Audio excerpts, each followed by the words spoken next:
y por supuesto esto que estás planteando acá, que ya lo habíamos anunciado hace rato como uno de los temas que proponemos para esta mesa y que tiene que ver con esta escena que se dio la semana pasada, donde vimos a los representantes del Congreso, a los representantes del Gobierno de la República, el fiscal general de la República, Alejandro Gertz Manero, en una escena en donde pues la expectativa era que presentaran un paquete de iniciativas, un paquete muy ambicioso para una reforma a la justicia penal en México, y bueno, circuló previamente en medios de comunicación, incluyendo el nuestro, los documentos que al ser conocidos, estos documentos que se les puede llamar borradores, anteproyecto, iniciativa fallida, como le queramos llamar, el contenido de esos documentos, de esas iniciativas de reforma a la Constitución y a la ley de la nueva Fiscalía General de la República y su reglamento, pues desataron todo tipo de reacciones, incluidas las de la Suprema Corte de Justicia, no formalmente, pero tuvimos noticia de que hubo una reacción desde la Corte de qué están haciendo o qué pretenden hacer. Y ahí abrimos esta nueva parte de la mesa. Les propongo, Sergio, sobre este tema que menciona Denise y que desde luego es un tema central, ¿qué decir del conjunto de ideas que están puestas en estas iniciativas que no fueron, que veremos al principio de febrero cómo es que se plantean, y de la decisión de frenar? Que eso creo que también es importante decirlo, no se presentó lo que se pensaba presentar, no se dio a conocer el contenido de eso que se conoció informalmente y decidieron frenar, lo cual tiene también sus implicaciones importantes. Sergio, ¿cómo lo has visto tú? Carmen, desconcertantes los nombres tras la regresión autoritaria o el intento de regresión autoritaria, porque, vamos, este tipo de iniciativas uno las esperaría de personajes conservadores, pero que los padrinos sean Alejandro Gertz Manero, Julio Scherer Ibarra y Ricardo Monreal, me parece francamente inquietante, porque en el fondo, y no solo Ana Laura Magalón y José Ramón Cosío, juristas, vamos, han sido muy claros en las implicaciones que tendría esta regresión autoritaria, algo que se ha mencionado muy poco, pero que nos afecta a la comunidad periodística, es la posibilidad de que se vuelva a insertar en el Código Penal las demandas por daño moral, es decir, Sergio, perdón que te interrumpa, perdón, es que se está cortando la señal contigo, Sergio, si no te importa, estamos contigo ahora. Si quieres regresar a la idea que se cortó, que es que en estos documentos está incluso la pretensión, o estaba la pretensión de regresar al tema de daño moral, y ahí te quedaste, por alguna razón se cortó ahí. ¿Será bueno, porque tú sabes de lo que hablas? No, pues tú y Lorenzo. Y Lorenzo y los tres que hemos estado involucrados en situaciones judiciales de esta naturaleza, vaya que sí sabemos de lo que hablamos en este tema. Vamos, ¿te imaginas o se imaginan que... No, una regresión total. Vamos, que además de lo que ya significa la existencia de redes de corrupción, el Poder Judicial, aliados a los poderosos de siempre, ahora haya la posibilidad de que terminemos en la cárcel por un delito o un presunto delito de opinión? Es inquietante, y en ese sentido me centro en la reacción, porque me parece que es muy alentadora, por un lado, refrescante la reacción tan inmediata que hubo de muchos ámbitos a las consecuencias desastrosas que vendrían si se aprueban esas reformas. Es francamente una tentación autoritaria, digámosle por su nombre. Ana Laura Magaloni es muy precisa, ojalá hubiera llegado a la Suprema Corte para que su voz tuviera más peso. Pero hablando de voces, me detengo en algo que me sacudió por lo que implica, por el ejemplo de lo que significa el ejercicio de la libertad de expresión. Proceso que hace 2 semanas dedicó 2 o 3 semanas dedicó la portada a unas cartas bellísimas de la hija de don Julio Scherer, el fundador de Proceso, y a quien no nos podemos cansar de reconocer todo lo que hizo por la libertad de expresión. Ese mismo Proceso, ahora dirigido durante lo que queda de enero por Rafael Rodríguez Castañeda, en el número que circuló este fin de semana, menciona con todas sus letras y pone incluso una foto en el reportaje excelente de Neldy San Martín y José Raúl Linares, muy informativo, muy claro, muy preciso, que los dos principales padrinos son Alejandro Gertz Manero y Julio Scherer Ibarra, el hijo de don Julio Scherer. Es decir, ignoro, porque, en fin, uno no está en la sala de redacción cuando se decide portada, porque lleva cintillo en la portada de la revista, y luego un amplio reportaje. Ignoro lo que Rafael pensó, la decisión, pero ciertamente este hecho ejemplifica lo que es la libertad, la autonomía que debemos tener, de la cual debemos disfrutar quienes formamos parte de la prensa independiente, crítica y no chayotera, subrayo, sino que ejercemos nuestra libertad de expresión. Pues me parece que esta portada es uno de los mejores, refleja más bien de cuerpo entero la consistencia y la congruencia que ha mostrado estos 20 años. Rafael Rodríguez Castañeda empezó a dirigir Proceso en 1999 y que saque este reportaje ejemplifica lo que significa la independencia. No podemos dejar pasar esta regresión autoritaria sin elevar nuestras voces, y yo elevo la mía. Es una barbaridad, es una incongruencia, es un retroceso, es indigno de la Cuarta Transformación que pretendan pasar estas reformas legales, fruto muy probablemente de la frustración y la desesperación que tienen, porque pues los problemas, la realidad se les resiste. Lorenzo Meyer, pues sí, es un tema importantísimo, tanto el paquete de reformas como lo que acaba de mencionar. Bueno, sí, desde luego reconociendo lo que significa que la portada de Proceso pues haga valer precisamente su carácter de publicación independiente. Y bueno, pues Lorenzo, ¿cómo lo ves tú? Caramba, Carmen, yo no soy jurista. A mí me parece que lo mejor de esta situación tan difícil es el hecho de que se haya frenado.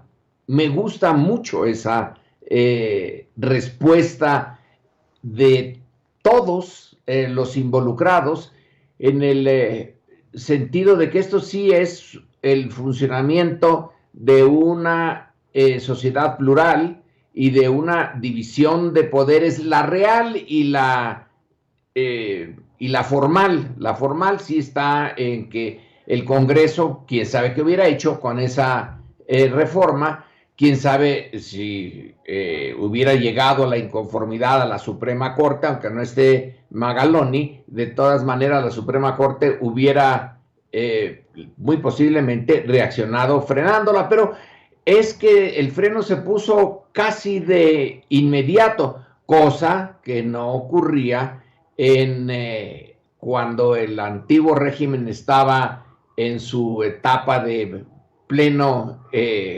poder y capacidad de manejar todos los hilos. Así que el hecho de que se haya frenado me parece una muestra de la capacidad de los otros actores de detener.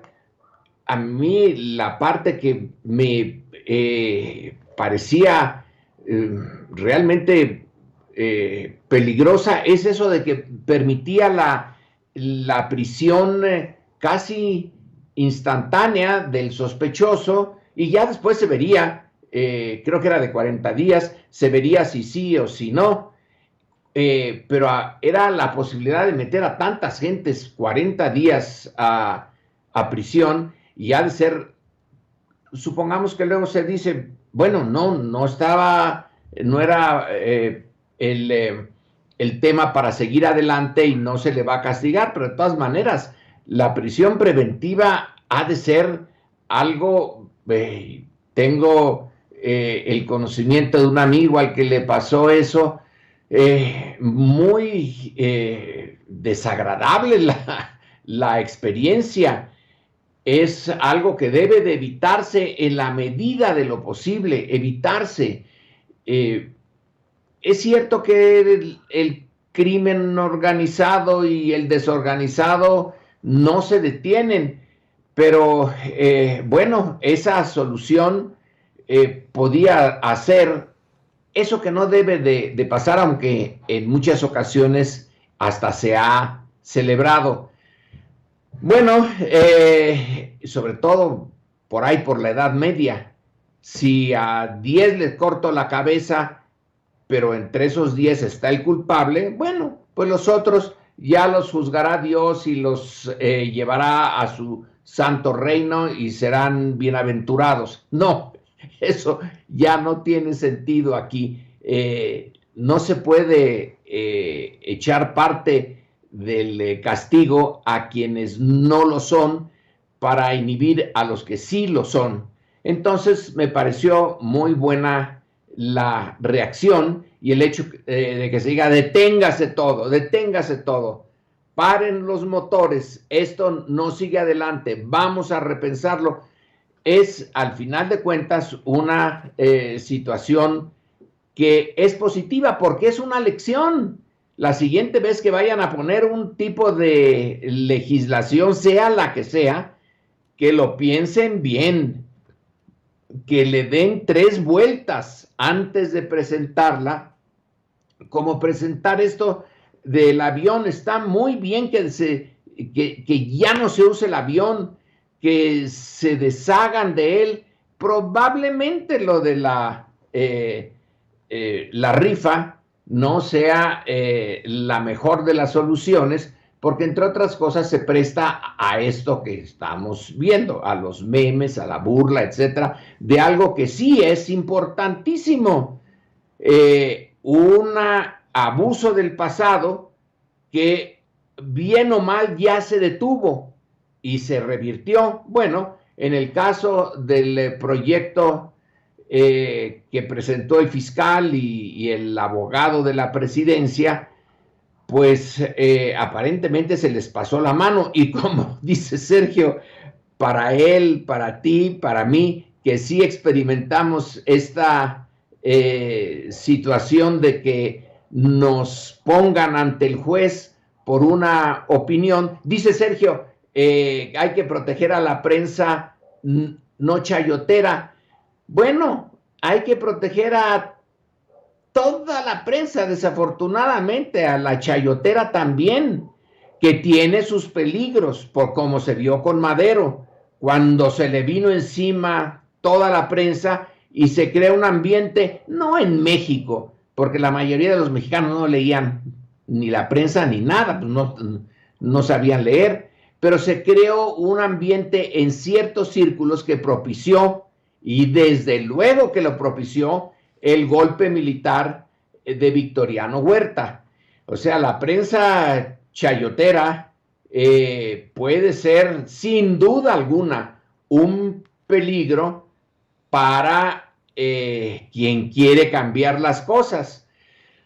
Pero en esta materia hay que correr ese riesgo y preferible que se quede la chayoteriza impune a que se vaya a castigar a los que hacen la crítica desde otra óptica y que se les aplique la regla de que han herido el honor de los criticados.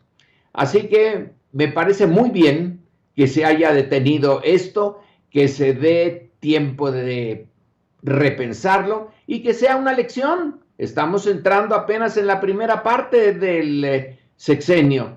Tiene que aprenderse muchas cosas de una clase política que algunos de sus miembros ya estuvieron en el gobierno en el pasado, pero otros son nuevecitos en esto y hay que aprender en el conjunto a ser más cautos en sus iniciativas de ley.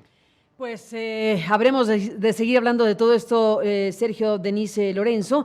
Agrego nada más como otro tema que aparece en estas últimas horas, otra iniciativa que se anuncia. En este caso, Ricardo Monreal está lanzando iniciativas, lanzar una nota informativa sobre lo que piensan hacer como iniciativas con proyecto de decreto para modificar la Constitución en la ley de amparo.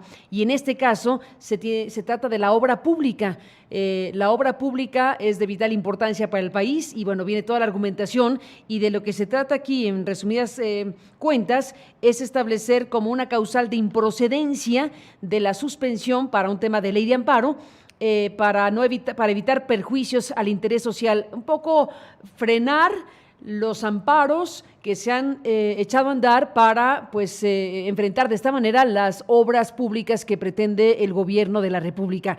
Así que esa es otra iniciativa que también dará mucho de qué hablar, que se pretende. No hay más materia que esta nota informativa que está circulando apenas, en donde dice que el legislador Ricardo Monreal pues plantea modificaciones al artículo 25 y a la ley de amparo para que se declare improcedente amparos en contra de obras públicas que impacten directamente al bienestar de las personas. ¡Guau! Pues ahí tenemos otro debate jurídico a la vista ya enfilándose al arranque de este febrero, donde tenemos de tener no una lupa, sino un microscopio precisamente para analizar todos estos temas que están aquí a la mesa.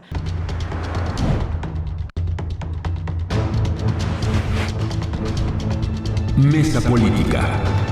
Bueno, regresamos esta mañana. Denise, bueno, te quedaste con el tema de la reforma a la justicia penal.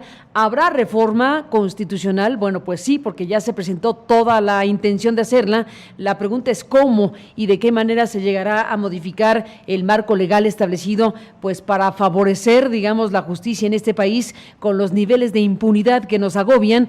Algo tendrá que hacerse. Ya Lorenzo hizo una reflexión muy clara sobre la importancia que tiene que se haya frenado lo que había causado tantas críticas y señalamientos. ¿Qué dices tú, Denise, de lo que ya se conoce, de ese contenido, de lo que sí, de lo que no tendría que promoverse para una reforma de esta naturaleza? Yo también celebro que se hayan frenado los borradores de reformas al sistema judicial, pero me preocupa mucho que hayan existido, que a Gertz, a Scherer y a Monreal se les haya ocurrido convertir a la Cuarta Transformación en la Cuarta Inquisición, que Monreal se sume ahora con la propuesta de eliminación del amparo, que es uno de los pocos derechos que tiene un ciudadano para protegerse de lo que percibe como actos arbitrarios del Estado. Me alarma pensar que sean globos de prueba para calcular la reacción y después presentará el gobierno algo quizá menos autoritario, pero también regresivo, y que todos suspiremos de alivio porque no fue tan peor. Sería como celebrar que no te hayan cortado la mano, sino solo 3 dedos, porque lo que estaba en esos borradores es alarmante. Aunque lo reformen y lo modifiquen, el espíritu de punitivismo penal está ahí. Esos borradores, ¿qué decían? Ya se ha expuesto, se ha discutido, pero vale la pena recalcarlo. Podrían detenernos en la calle en flagrancia por un delito grave, supuestamente, y enviarnos automáticamente vía la prisión preventiva oficiosa a un penal sin que un juez analizara la evidencia usada para culpabilizarnos. Y podríamos estar ahí bajo arraigo 40 a 80 días. Podrían espiar y intervenir nuestras comunicaciones en temas electorales y fiscales, podrían usar pruebas en nuestra contra, aunque hayan sido obtenidas ilícitamente a base de tortura, por ejemplo. Y el argumento es sí, así hay que combatir la impunidad y la criminalidad, pero el intento se hace cercenando todos los derechos que 20 años de activismo social y reformismo judicial han buscado garantizarnos, vía los juicios orales, vía el nuevo sistema sistema adversarial que se encuentra en pañales, que aún le falta madurar, pero no quieren permitir que madure. Al contrario, lo que quieren es regresar al viejo sistema priista de encarcelar inocentes, manufacturar culpables, maquilar injusticias. Con lo que estaban proponiendo, sería posible que nos arrestaran de manera arbitraria, que nos aprendieran sin una orden judicial, que inventaran delitos y que nos juzgaran con testigos inventados o torturados. Cualquier día, cualquiera que esté escuchando esta transmisión podría volverse una víctima más, languideciendo en cárceles pobladas de miles de pobres que acabarán ahí, porque será a ellos a quienes más afecte una reforma de este tipo, que quieren o están proponiendo o propusieron, pero alguien lo pensó, eliminar a los jueces de control que hoy valoran la legalidad de una detención y cuidan los derechos no solo del acusado, sino también de la víctima. Querían quitarle a tu abogado defensor el acceso a todas las pruebas en tu juicio y además limitar el acceso de los periodistas a las audiencias públicas. O sea, querían acabar con la propuesta, con el nuevo sistema adversarial así de tajo, sin pensar que pues quizás sería mejor corregir sus vicios, escudriñar cuáles son las razones por las cuales los jueces se han visto obligados a liberar a muchos posibles criminales debido a fallas en la investigación y en la aprehensión y en el debido proceso, y que todo eso tiene que ver con el imperativo. Tú preguntabas, Carmen, pues ¿qué hacer? Pues la ruta es clara: fortalecer la capacidad de investigación de los policías, profesionalizar las procuradurías, y en lugar de eso nos querían presentar y se logró frenar lo que era en realidad un verdadero retroceso civilizatorio, como si viviéramos en 1720 y no en 2020, como si la justicia se lograra con arraigo, tortura y espionaje. Y creo que esa no es la ruta. En lugar del atajo propuesto, punitivo, inquisitivo, creo que hay que regresar a componer el sistema que empezamos a construir, reconocer sus fallas, corregir sus vicios y no regresar a un estado inquisitivo, Carmen.